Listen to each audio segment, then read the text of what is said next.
Ang lalaki ng mga crabs, fresh from the sea.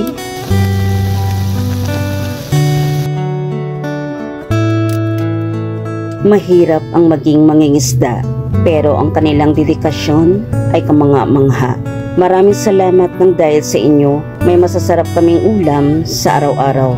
Ang tatapang ninyo, magpapalaot pa rin kahit masama yung panahon para lang makakuha ng mga isda, para may makain yung pamilya ninyo.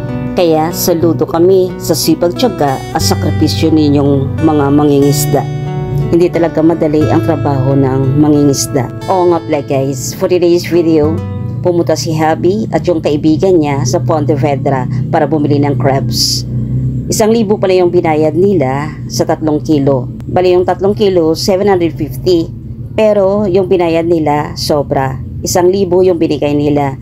Kasi nakakatuwa lang, yung tulungan mo yung mga ganitong klaseng tao na masisipag. Kaya imbes na tumawad, tayo ang magbigay ng tip para sa kanila. Para makatulong naman tayo kahit konti.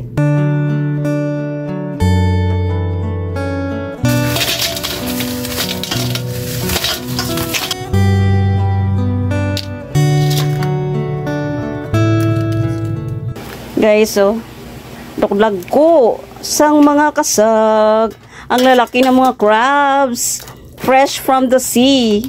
Galing ito sa dagat ng Pontevedra, guys. Shout out sa mga taga Pontevedra. Kanami isang crabs, oh. Oh, vlog ko. Bye, kanamit. Nakikita nyo yan, guys, oh. Yung mga itlog na yan. Buntis kasi ang crab na ito. At maliliit yan. Libo-libo yan, guys. Marami yung itlog.